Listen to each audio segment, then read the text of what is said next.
Hi, wonderful to be here, and thank you very much to Health Watch and the team up in Northumberland for inviting us along. I'm here today to talk us through understanding menopause, which is something that we're talking about far more often, but is still, in many respects, a taboo subject for so many, and lots of challenges for many women and individuals. So delighted that so many of you have been able to join us today, and I hope that we can shed some light and answer some of those questions that you might have about understanding your menopause. It might be about understanding menopause of a loved one, a colleague, or maybe even a patient. So firstly, why am I here to talk to you today? Well, I'm from the Menopause Charity, and we're a very young charity. We were only founded in 2020. And that demonstrates exactly how the menopause landscape and the comfort that we all have talking about menopause has changed so much in recent years. For so long, the stigma and the taboo around menopause has meant it's been kept quiet. But as a charity, we are here to help everybody understand perimenopause and menopause. And we want to ensure that everybody can access good knowledge, trusted information, so that nobody suffers, so that everybody understands what it is they're experiencing, or a loved one or a patient, and understands how best to help support others. And hopefully today we're going to start to impart some of that knowledge with you so that you understand your journey and how you can access the best help and support. So let's start off by taking just a look at what is menopause, because actually there are 4 key stages to menopause. We have premenopause. This is the time before menopausal symptoms occur. Perimenopause. This is a word that more and more people are starting to understand and hear about. This is when symptoms begin, but periods are still happening. Typically, perimenopause occurs between the age of 45 and 51. So let's forget the stigma of old that menopause is something that happens to women in their late 50s, early 60s. It is not something that happens to just old women. 51% of the population will experience menopause. So it's important that we understand exactly what it is and how it can affect us. And it's also important to remember that whilst the average age of perimenopause might begin around the age of 45, for a lot of women, it can start much earlier. Menopause is the one day that we've had no period for 12 consecutive months. So the word menopause that we've all become to really recognize and understand literally refers to that one day of our life where we have not had periods for 12 consecutive months. And following that, we then move into postmenopause. So this is the period 12 months from your last period. So really important that we recognize and understand that there are these different stages, and that we can experience so many different symptoms throughout each of these different stages.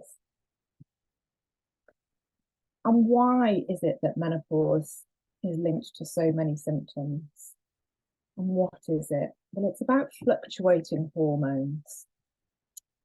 We produce in our bodies lots of hormones, but 3 specific hormones that we're going to look at today are estrogen, progesterone, and testosterone. And when we hit perimenopause, these hormones start to fluctuate for us. So something that we've produced for so very long actually start as they fluctuate. It can tend to take us into quite a turbulent time, because these 3 hormones are responsible for so many elements of our body and keeping us healthy, fit, strong. So let's take a look at what they do, because when we understand how these hormones help keep our bodies so fit and healthy, then we understand when we start to lose these hormones and when our bodies start to stop producing them, we can then start to understand just exactly why menopause and perimenopause can cause us so many challenges. So these three hormones are responsible for protecting the arteries in our heart, for keeping our bones really strong, for boosting brain power and our memory, for regulating our mood, for keeping areas which require moisture really well lubricated. And this is all over our body. So this can be our joints, our eyes, our vagina. It is about helping regulate our periods. And particularly progesterone plays a really important role during pregnancy.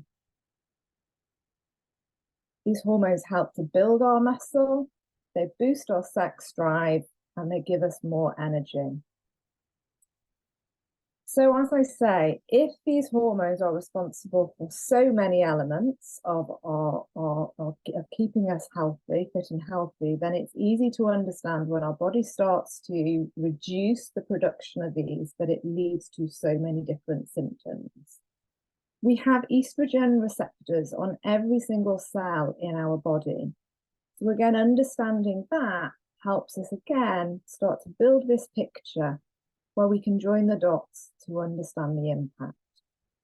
So let's take a look at the symptoms. There's over 34 symptoms caused by perimenopause, during perimenopause. Not everybody will experience all of them. Some people, may only experience very light symptoms. For some women, the symptoms are incredibly severe. Some of the first symptoms that many women or many people recognize and understand as a symptom of menopause is hot flushes. So hot flushes, day and night sweats, these are what are called our vasomotor symptoms, and that's a heat regulation thing. So the hormones that have helped regulate the heat in our body, as these start to fluctuate, then we can experience hot flushes or maybe day or night sweats. Some women actually experience coldness. So responding to that heat regulation is something that we can experience, and it can be a symptom that can not only be incredibly uncomfortable, but it can lead to anxiety, because particularly if you know that you're going to suddenly, or you can feel your body start to move into a hot flush, you're worrying about becoming very sweaty. Some women can experience kind of a red patch racing through their bodies.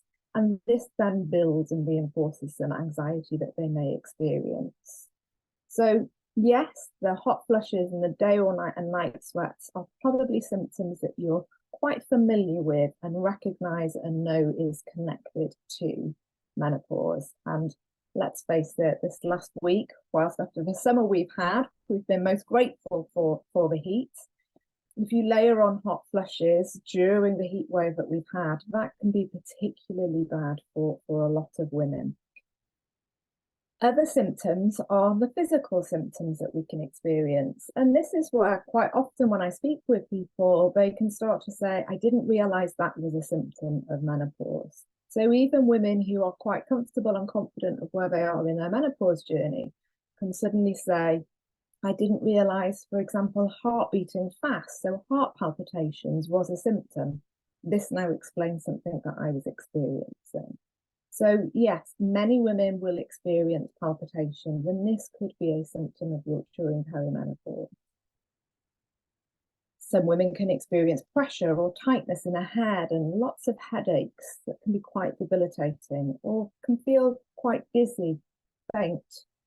Some women talk about experiencing tinnitus, which is ringing or buzzing in the ear. And again, that can be quite challenging, particularly layered with some of the other symptoms. So if you think quite often you might not be experiencing one symptom at a time, you can start to understand how a combination of symptoms, whilst yes, it's not all 34, can become quite difficult during your day-to-day life.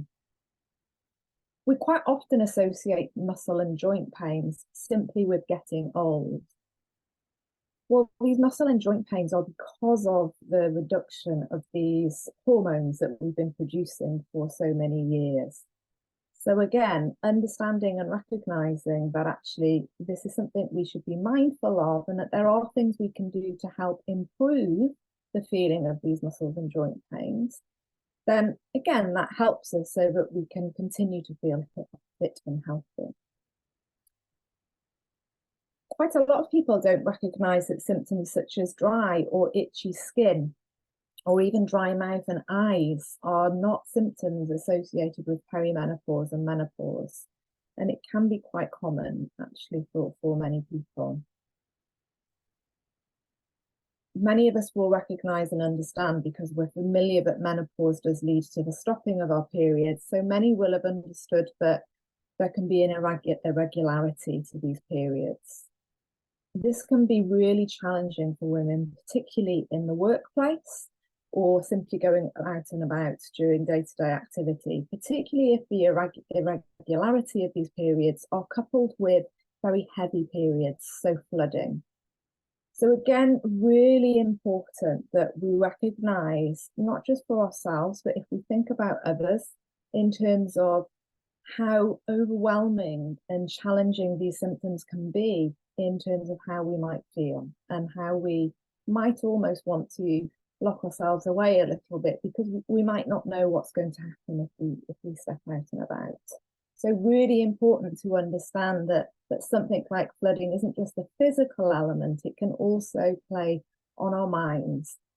And we'll move on to some of the psychological symptoms as well that we can experience.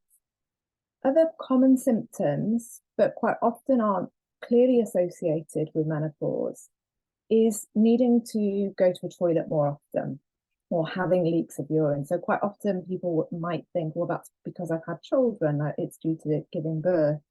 But again, the reduction of the hormones that have kept our bladder, our vagina, all of these parts of our body that have kept us well lubricated, have kept our muscles really strong in these areas, as they start to weaken, then it means that we have that urine urgency.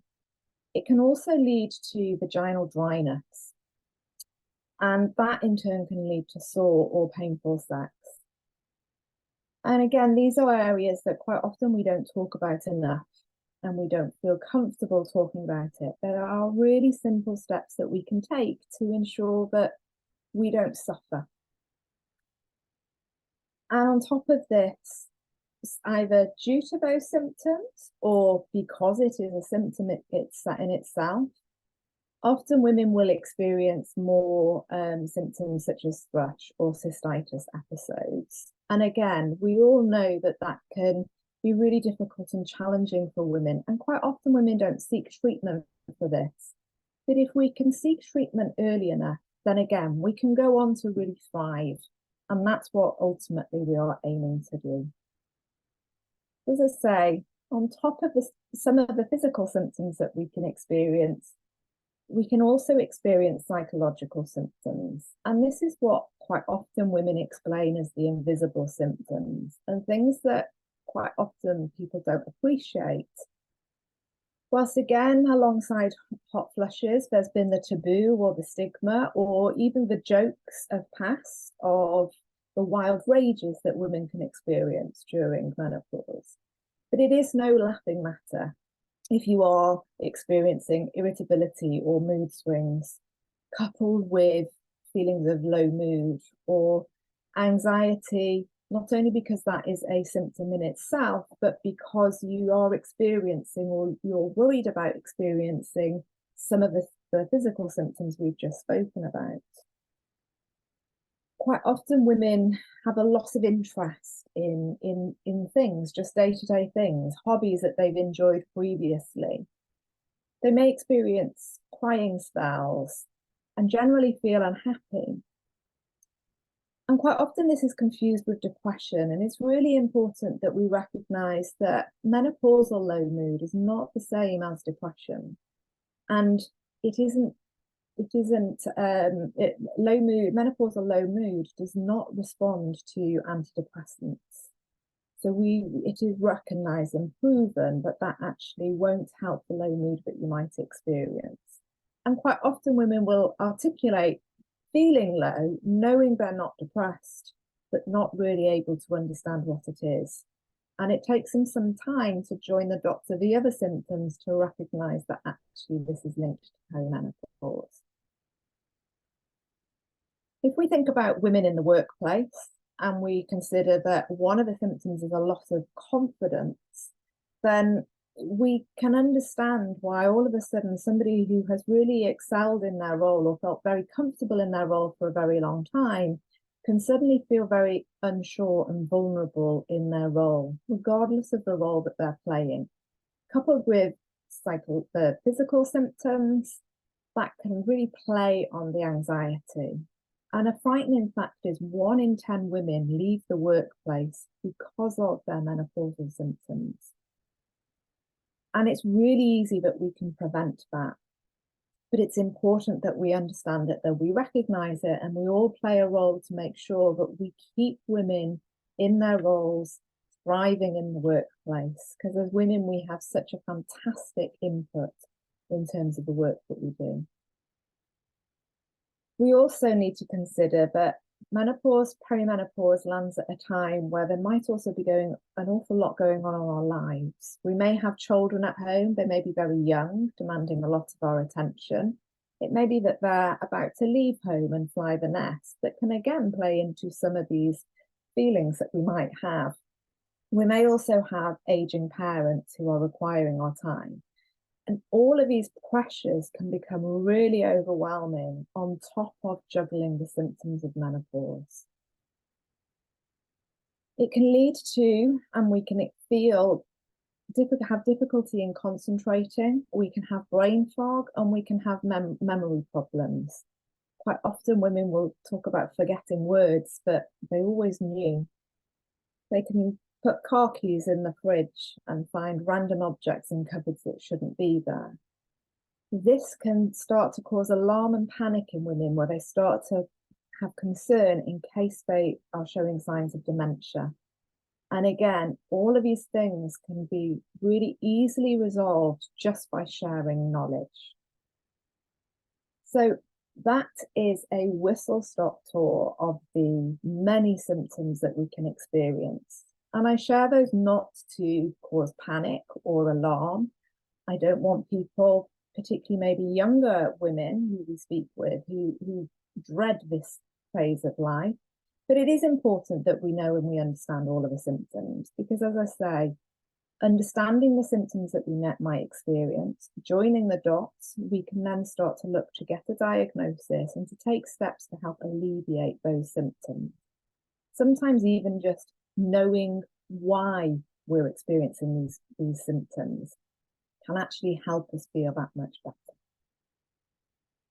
Alongside the knowledge of the symptoms that we might experience, it's really important as well that we consider the future impact on our health that the loss of these hormones can play. So the hormones don't just play a role whilst we are younger, whilst we are thinking of having children, they also play a role in our future health. So these hormones that have been protecting our arteries, are giving us our energy, our muscle, building our muscles, keeping our bones strong, undeniably, when they start to dwindle, when they start to fluctuate, when we stop producing them, then that's going to have a knock-on effect into our future health. So we know that the loss of these hormones can play an impact, have a role to play in our bone strength. So we know that many women can start to experience weaker bones. If these hormones have kept our heart and our arteries so healthy for so long, then again, as they dwindle, we know that it will have an impact on our heart. And we know that the risk of cardiovascular disease does increase for postmenopausal women.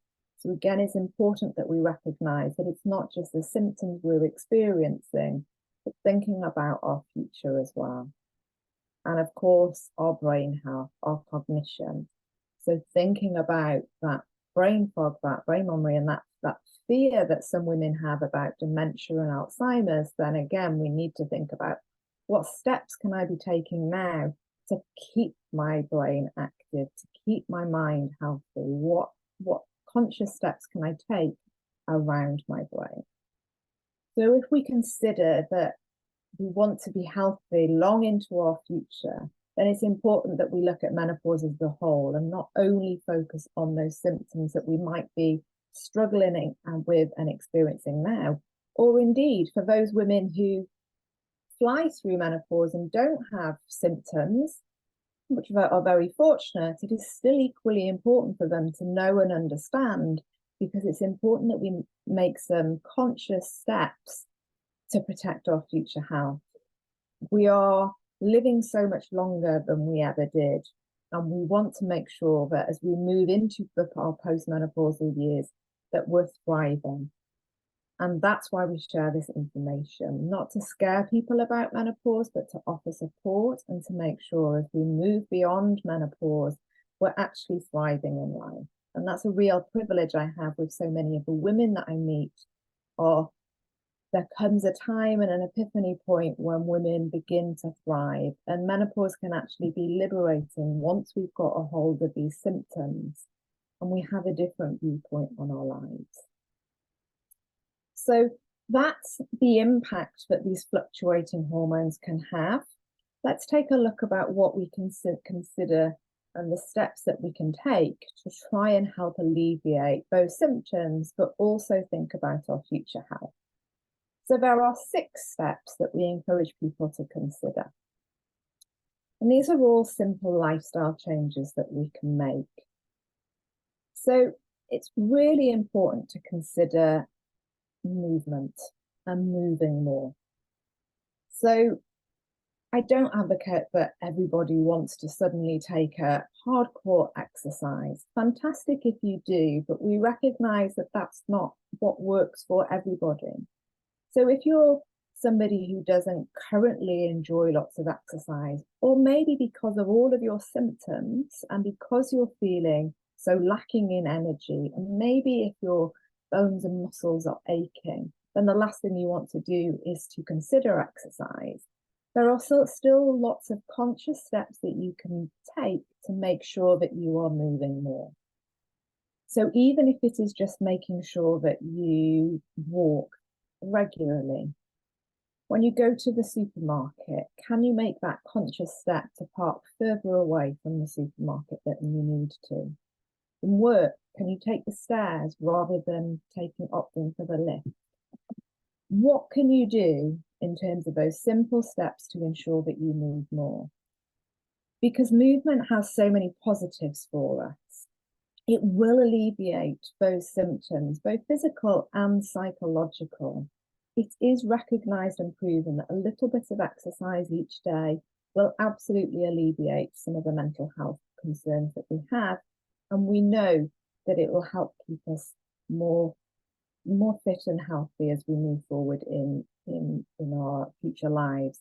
So fantastic if you can incorporate exercise such as yoga or strength exercises. But if it's walking, then great. Maybe if you want to enjoy some dancing, just take some excellent conscious steps to move more. Baby steps if necessary. Find things that you love and enjoy them. Ensuring that you enjoy a balanced diet is really important, particularly as we move forward in this phase of our lives. Many women are concerned about weight gain at this point. It's important to recognize that the changes in our hormones start to evolve and shift in our body. So our stress hormones start to store themselves elsewhere in our body, and this can lead to some of the weight gain that we recognize. So it is really important that we consider our diet, particularly if weight gain is something that you consider, but equally our diets will again impact on our physical changes, our physical symptoms and our psychological symptoms, as well as ensuring our future health. So again, let's make balancing your diet really, really simple. Make sure that it's a colourful diet that you enjoy. So get as much colour on your plate as possible. Vegetables are fantastic, really rich in all of the nutrients that we need. And again, let's take some simple baby steps, particularly when you're juggling your menopausal symptoms, particularly maybe if you've got a stressful role or if you're juggling so much at home. What can you do every day in your diet to incorporate a simple switch? So can you, for instance, add some more broccoli to your diet? Maybe make it a little bit of fun of what new vegetable or fruit can I incorporate? We know that during this phase, our sugar cravings will increase. So reaching for those sugary drinks, reaching for that chocolate is a response to our body requesting more sugar. But it's really important that we understand that that is a trigger food. And probably when you start to recognize and understand that, you can see a pattern. So when you have that sugar craving and you reach for that chocolate or that sugary drink, do you then hit a slump after that?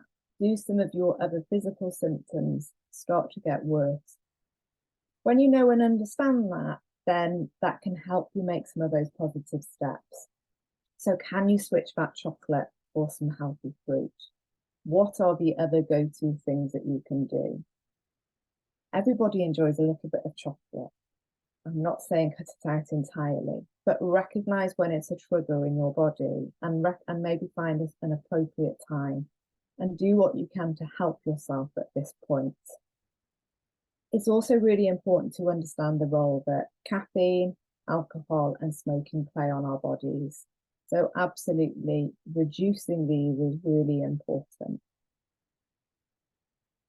Probably movement and balancing your diet are things that you are familiar with and know and understand that these are always going to be beneficial in terms of making sure that we live happy, healthy lives. And now it is more important than ever that we think about and we're more conscious about what we put into our bodies and how we move our bodies. We also hit a time where our body loses we tend to lose our quench for thirst. We might also be worried about drinking more because particularly if we have that urgency to go to the toilet more often, then we might think, I'm not going to drink as much water because I don't suddenly want to have to be running to the toilet or I don't want any kind of leakage. I totally recognize and appreciate that, but it is really important that we stay hydrated. And it is actually counterintuitive to not drink. So if you reduce the amount of liquid that you take because you're worried about bladder urgency, then actually that's counterintuitive. In the long run, you will then probably become very dehydrated and you might guzzle a lot of water and it will lead to those problems. So it's really important that we aim to drink 1.5 to 2 litres a day. Particularly if you are experiencing hot flushes and night sweats, you are losing your hydration more than ever. So really important in terms of keeping our body, keeping that hydration within us. So do what you can to drink. And on that note, I'm going to take a quick sip of water to help me through the next stage of the presentation. So the next 3 steps that we can consider: prioritizing self-care. And this can be something that's really difficult, as I say, when it's at a time where we're incredibly busy, we're run off our feet and we're juggling so much. And I hear that. However, going back to those stress hormones, if this is a way that I can help encourage you to prioritize some self-care, if you're concerned about weight gain, if I again remind you that the adrenaline and the cortisol hormones in our body, as we move through this life phase, they go into fight or flight mode and they start to store around our midline. So when we talk about middle age spread, and this is the bit that we are worried about and concerned about, then actually understanding the role that stress plays on us and understanding that that is one of the components that can lead to weight gain, then maybe that will help you seek those opportunities to prioritize self-care. And by prioritizing self-care, I'm saying find what works for you. If I'm even just suggesting just finding a minute every day, breathing techniques can help reduce so many of the symptoms that we experience. They can really help us overcome our anxiety. They can really play a great role, even in terms of helping reduce hot flushes. So there are breathing techniques that we can do that can help us manage our symptoms. And it's about helping us to focus our mind. So there are some very simple steps, and it doesn't take very long to simply do a minute's breathing exercise. You might enjoy meditation or yoga. You might enjoy gardening, and that's even better because you are then combining that with a physical activity as well, which we know then plays a positive role in our bodies. So find what works for you, find your hobby, and ensure that you carve out some time that is purely for you. It is really important. And even in a busy, hectic life, if you find that little bit of time and if you commit to prioritizing self-care, you will reduce your symptoms, and that will help you juggle all of the other responsibilities and all of the other struggles that you are experiencing. One of those, again, very challenging areas is I'm going to encourage you to get better sleep. And we know that sleeping well is a symptom and is a really difficult symptom caused by menopause. So I know that many women suddenly struggle getting sleep, yet now I'm saying it's really important that we do sleep well. So what can you do? What healthy habits can you adopt to ensure that you start to sleep well? So there are simple steps you can take during the day, many of what we've already talked about, prioritizing that self-care, ensuring that your diet is healthy, making sure maybe if you are drinking coffee, keep it to earlier on in the day, don't drink it late at night. Our mobile phone devices are really difficult in terms of keeping us awake at night. They are so many of us now, they're attached to the end of our arm. But what can you do to put it down much longer before you go to bed? So what habits can you set so that you can start to ensure that you can improve your night's sleep? And the final step is to consider HRT. So recognize that HRT isn't an option for everybody. That may be because it's not an area that you want to explore. It might be because there are reasons why you can't take it. You may have tried it and it might not have worked for you. But HRT, hormone replacement therapy, is recognized as the most effective form of treatment for women during menopause. It's proven as an effective form of treatment. It's also a proven form of treatment to help protect our future health as well. It's important that we understand the benefits of taking HRT do outweigh the risks. So if you're unsure of HRT because you've heard about the risks, it is important to do some accurate research around this. Unfortunately, 20 years ago, there was a study that took place that hit the headlines that suggested that HRT in menopausal women was dangerous and was causing breast cancer. It was quite quickly proven, and they themselves held their hands up and said, oh, we got it wrong. We studied the wrong group of women. But unfortunately, the headlines that went around the world that said HRT is bad for you and is dangerous wasn't then, apologies, my dog is snoring in the background, but those headlines weren't then repaired in terms of actually it's okay, HRT is beneficial for you. It's also important to recognise HRT today is very different to HRT of 20 years ago. So today it is largely derived from the yam plant, and there are different types of application that make it much safer for most women. So I do encourage you, if you have been concerned about those risks, then do please look into it, do some research. And at our charity, we have lots of information to help people understand more about the benefits. And we will move on a little bit more about understanding those risks and the benefits to any form of treatment.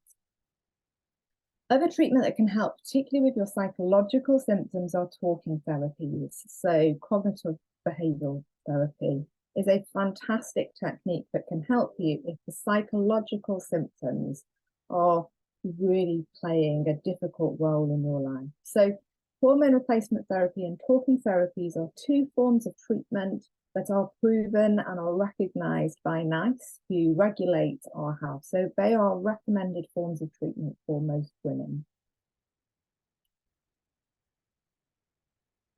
Now, quite often, people speak to us at the charity and their large challenge is actually getting help from their GP. Unfortunately, only 45% of women who are at perimenopausal age have actually been to see their doctor to talk about their menopausal symptoms. And this can be for many reasons. As I've mentioned already, we have so many symptoms. We experience such a vast array of symptoms, so many that we're unaware of, but we might not actually join those dots. We might not actually understand. Many women have heard horror stories and have heard that some women have had difficulty with their GP. Some women have been rejected from a form of treatment that they have wanted. And unfortunately, what that has done, those horror stories, those scary stories, have meant that actually then women won't turn to their GP full stop. But what I want to do is to really reinforce that actually, if we have knowledge ourselves as individuals, and if we're armed with information and we understand our bodies, then we can take steps to have really good conversations with our GP. And getting the right treatment and support really does start there. So seeking help from your GP is important. What can be really beneficial is to go to that GP appointment armed with the right information.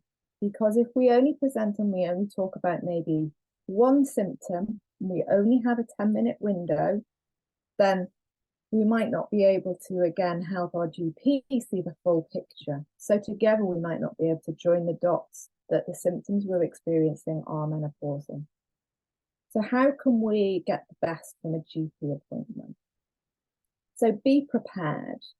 We have on our website, and something that I really advocate is our symptom tracker. We will share a copy of this with the presentation at the end. Now, sometimes when I do this in a live room and women look at this, it can become a little bit like menopause bingo, where lots of women start to shout out and realize just how many symptoms that they have. It's not about getting a full sheet. Like I say, you might not experience all of the symptoms. You may only have a couple of symptoms, but those symptoms might be really severe.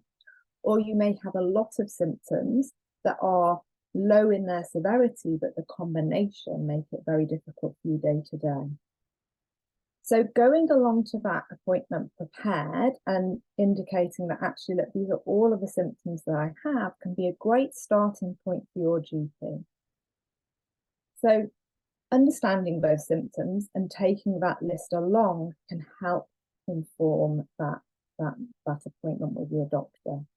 Diagnosing menopause is what we call a clinical diagnosis.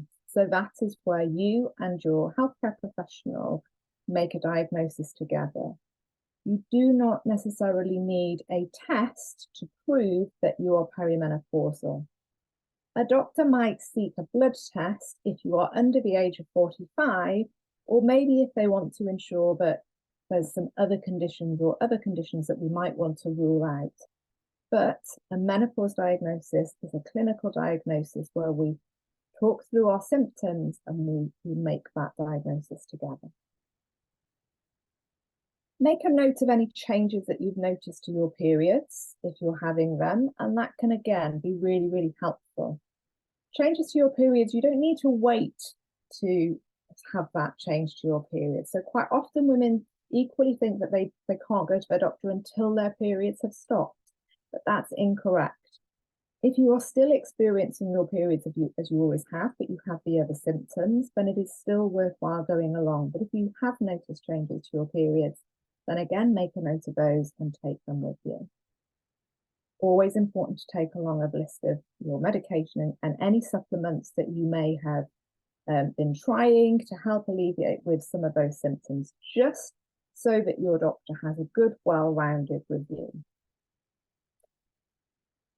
I say go along prepared in this landscape because, as I say, traditionally we have a 10-minute window with our doctor, and that's simply not long enough to go through the vast array of symptoms that we have. So it may not be your GP's fault if, unfortunately, we're not getting to that diagnosis quick enough. There's simply not enough time in that 10-minute appointment. You can explore and see if you can make a double appointment with your GP if you have so much to get through. But recognize this is why it can be really helpful to go along prepared. Go with your notes, go with your list of questions that you might want to ask. Being prepared will help improve those better outcomes. Now, during your appointment, if your doctor believes and would like to recommend HRT, you may fall into that bracket where you are concerned or have queries. Then there is something that we encourage people to consider, particularly those who are unsure about starting a treatment. Now, I'm talking from a point of view here from HRT, but this can be a brilliant method to consider with any kind of medication. And it's something called the BRAN method. So there are 4 simple questions that you can ask yourself. What are the benefits associated with starting HRT? What are the risks associated with starting HRT? Are there any alternatives to this treatment? And what would happen if I decide to not use HRT and do nothing?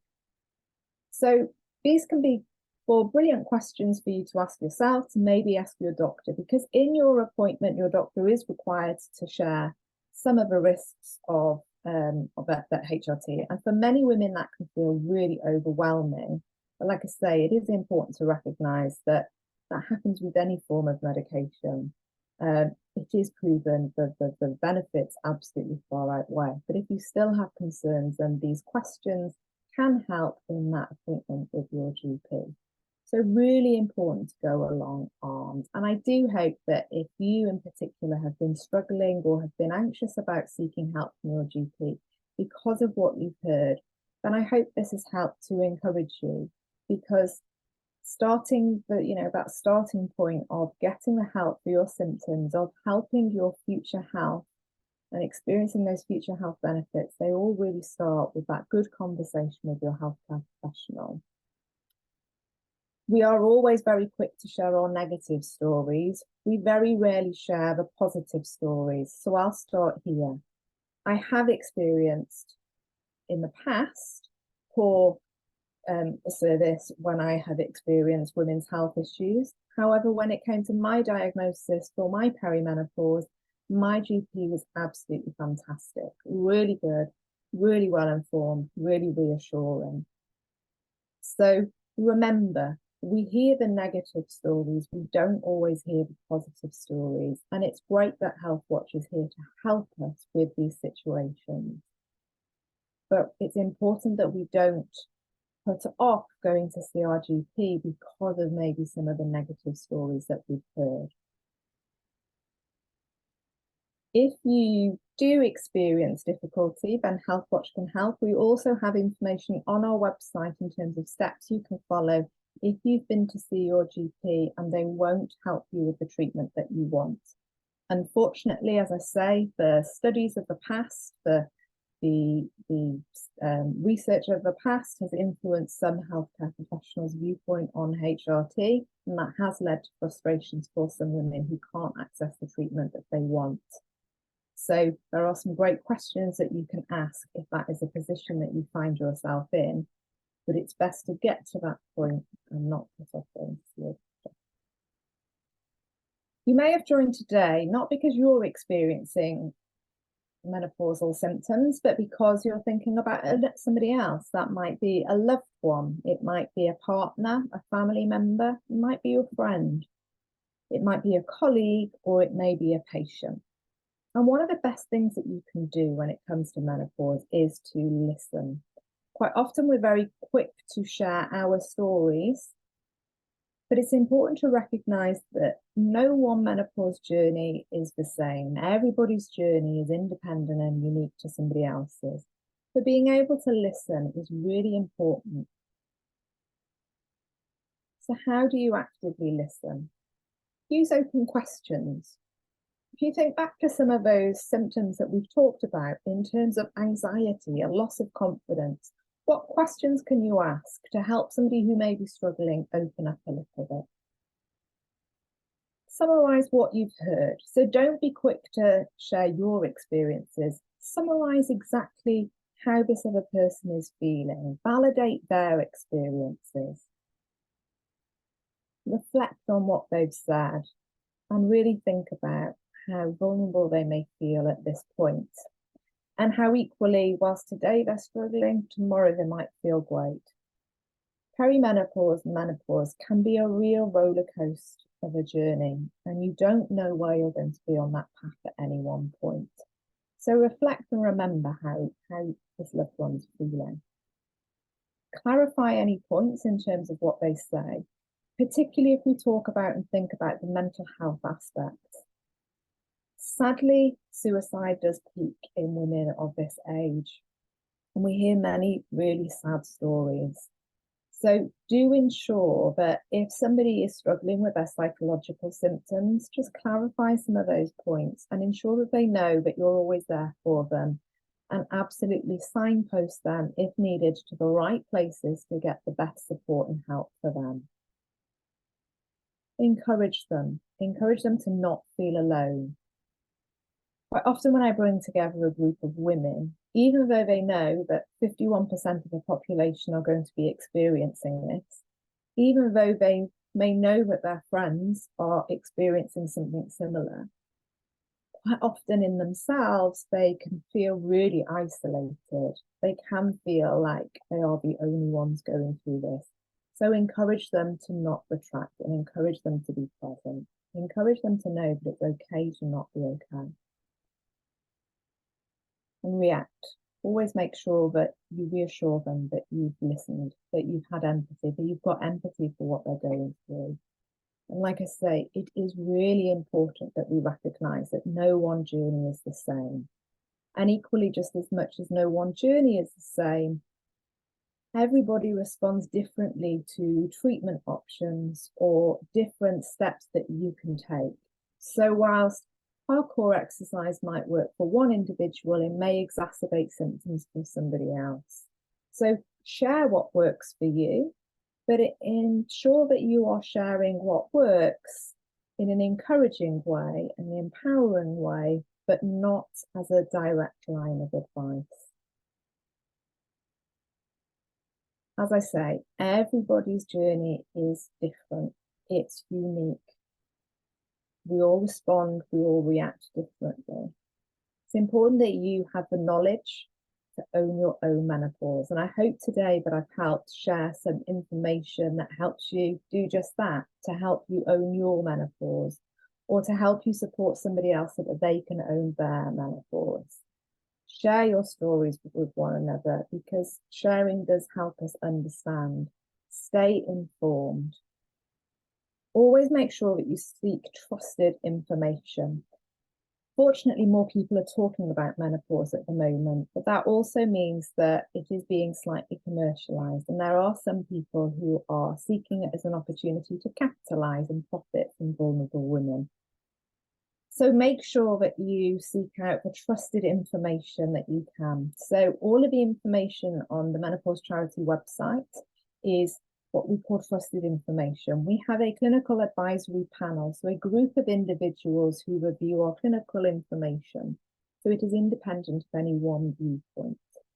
We share lots of self-care tips, lots of helpful information, as well as our expert advice. So do visit our website, check out our social media channels. We have some simple breathing techniques that can help you. And like I say, lots of steps to help you along the way to hopefully own your menopause. And at that point, I'm going to stop sharing and hand over to Helen for the Q&A.